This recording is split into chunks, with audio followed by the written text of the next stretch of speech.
All your money problems are solvable problems. And I'm going to talk about saving, investing, your confidence, and having a reserve fund for just in case of those emergencies. First thing I want to talk about is savings. A lot of people say I can't save, I don't make enough, how am I going to save all this money? Saving is easier than you think it is. That's one of the easiest things that you can actually do. If you have an income, you should be able to save some of that, no matter how much it is that you're trying to save.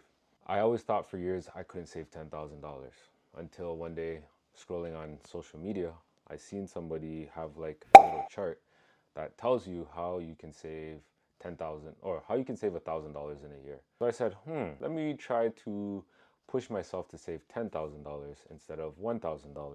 And I tell you this story because I tricked myself into thinking I can make little amounts of money, and if I save it over a long period of time, I'll end up with the $10,000. So I did that. I was kind of talking myself out of it, but when I actually tried it, it was easier than I thought.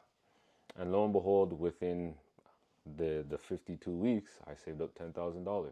And then I did it again and again. And now I make this a habit of mine that I do every year. All right, now you got to save $10,000. That's the first thing that I learned to do. If you can just take a little bit of your income each week or each paycheck and put it away, don't even look at it, everything will be fine, because when you do need that money, it will be ready, waiting there to be used. For example, you live in a home, something happens, like your basement gets flooded or a window breaks or something that's going to be a lot of money to fix, or your roof needs to be fixed, right? Now imagine if you say every year we're going to put away 1% of what our house is worth, and that's going to go towards maintenance, repairs, or rental if you want to do that, right? With that being said, if you put 1% of your paycheck, let's say, away each week into a reserved account up to maybe say $5,000 or $10,000 that you have in an account, then you'll be fine, because now if anything happens, you have that reserve money to go to dip into to use for whatever it may be. It was funny because a general contractor told me this one time when he was like doing my house. He's like, every year you should be saving, or each year have certain money set away to keep your house up to date. And I never really looked at a house like that. It was just like you live in the house and that's it, right? But you got to treat your house the same way you would treat your car. Your car needs an oil change. You got to change the brakes, get car washes every so often, vacuum inside. That's the same way you need to treat your house. Maybe not so often you're doing these things, but just to have the money and the resources there for when you need it, it's there to do it. Like say you want to redo your basement and you don't have the money. You're going to go to a credit card or go to a bank for a loan. Now imagine if you actually saved up money over the years as like a little maintenance or a reserve fund for your house. Now you want to redo your basement, the money's already there. Now you don't have to go to the credit card or to the bank to get a loan. Everything's already done for you.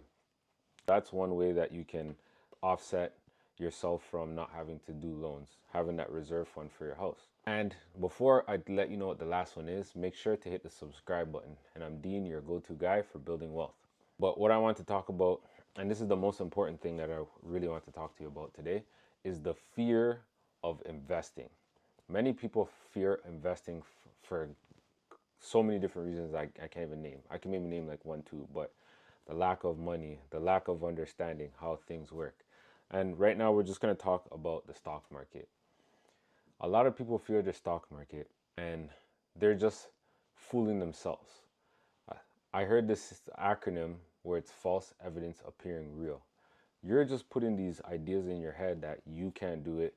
You can't, it's too hard to make money in the stock market.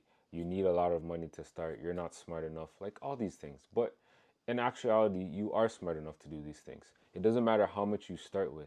It's the journey that you take along the way to get in, to build up that stock portfolio. Even if it's $5 is better than starting with $0 and just complaining year after year. I wish I was doing this. Oh, if I had money in this. Let's stop with the if games. Let's just start doing it. That's the first part. Start by educating yourself. And let me just take it back one step. Right now, you fear losing money in the market. Correct or incorrect? You're probably saying yes, for those that are newbies to this. Now, let me ask you a question. Every day you spend money, you're losing money because you're not gaining anything that's gonna, and when I say gain, monetary gain, you're not getting anything of value from it. Every day you spend money, do you fear spending that money? No, because you have to spend it anyways, right? Investing in the stock market is no different.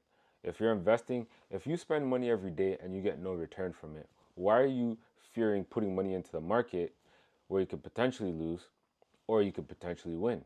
You have two sides over here, where here you only have one side and it goes down. So you cannot fear something, or not that you cannot fear, but if you take that same type of principle and apply it to the stock market, you can start making money. And there's a way that you can debunk this. It's by changing the way you approach things. Every day you spend money on things. How do you deflect this in the stock market?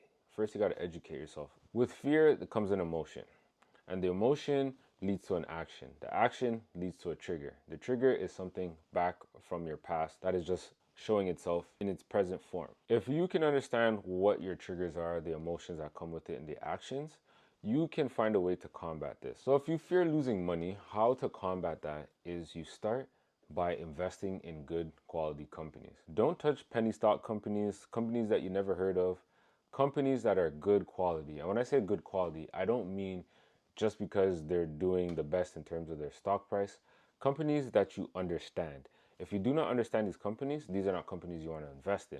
The next thing you want to do is, when you have those good, solid quality companies, when you do decide to invest in the stock market, when that company or your stock price is going down, that is not a sign for you to sell. You're in it for the long run. So if you're in it for the long run and you're down 20% tomorrow, that shouldn't affect you. What you should be saying to yourself is, what is the emotion that I'm feeling? I'm feeling scared. I want to pull out. But if you pull out, guess what? You're going to sell your stocks, you're going to lose the money, and then you're going to get right back into it, sell the stocks or buy it. It goes down, you're going to sell, and then you're just in a cycle. You need to get yourself off that hamster wheel. How do you get off that hamster wheel? By doing something different. Change is good. Don't fear the loss. Meet it head on. All right, this is what happened. I lost money. How do I combat the next time this comes up? If you buy good quality companies, it starts to go up. The stock market doesn't just always go up. It comes down sometimes. But the great thing about the stock market is it's on your side.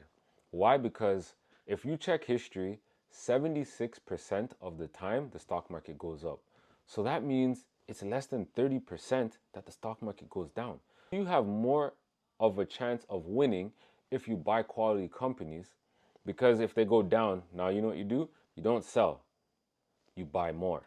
Yes, I said it. You buy more. Why do you buy more? Because if you get into the habit of purchasing when the price is going down, it's going to increase your capacity to take these losses and be like, all right, the market's going down, let me put some more money in it. Over time, your capacity is going to increase and you'll be able to do larger investments. And when you're doing those larger investments, you're going to have such thick skin because you trained yourself from when your account was little up until when it's big. And you're doing this over the long term anyways. Over the long term, the stock market goes up 76% of the time. If you're looking at the micro level, like you're like really into it, you're going to see movements like this all the time. But if you zoom out, you're just going to see it like this, and it just keeps going up and up. You have to develop that I don't even know what to call it, but you just got to develop that fire in your belly to be like, oh, it's down, let me put some more money into this. Because now what you're doing is you're averaging down. If you bought for $10 and now the stock price is $5, if you buy some more here, it's going to take the average of the two and bring down this $10 price closer to this $5 price. So let's say it's like $8, it rounds down to be. All your stocks will be at $8 instead of $10. So when this gets to $8, you're at break even. When it gets to $10, you're in the money now. But this is all a skill you have to develop over time. The more you do this, the more confident you become. Imagine, well, let me tell you a story. So the first time I went swimming, I drowned. I didn't like drown, but like I got in the water, I started choking. I threw up my lunch on the pool deck. it was quite funny. But I didn't say to myself, I'm never going swimming again. I ended up getting swimming lessons. And when I got swimming lessons, I learned how to swim. So I was able to get into the water, go into the deep end, do everything. Where now when I go on vacation, I'm jumping off the what's the thing, the boats into the water. Mind you, I do have a life jacket on, but I'm not afraid to jump into the water. Then the stock market works the same way. It's the same principles. If you take yourself, you drown the first time in the pool, get swimming lessons now. Now you got the swimming lessons. Now you're able to swim. You're allowed to stay in the pool and you can swim. Now you can go end to end in the swimming pool. It all takes practice. But if you don't practice taking those losses, you'll never be able to invest in the stock market. If you're going to go based off of what people say, then you're pretty much gambling at that point. Go to the casino instead of wasting your time with the stock market. It's a faster, you'll lose it faster, but you'll get that high just as fast as that you're trying to get in the stock market. That's my piece of advice for you when it comes to investing. Face the fear head on. When it goes down, then you buy. Before all that, find 5 reasons why not to buy that company. If you can't find those 5 reasons not to buy that company, then that's a company you want to invest in. Reason being is because it's a good quality company and you can't find 5 reasons not to buy that company, yes, at time it will go down, but the majority of time it will go up, and that will eventually grow your account. If you found this video helpful, my name is Dean, your go-to guy for building wealth. Make sure to hit the subscribe button to follow and see more videos like this.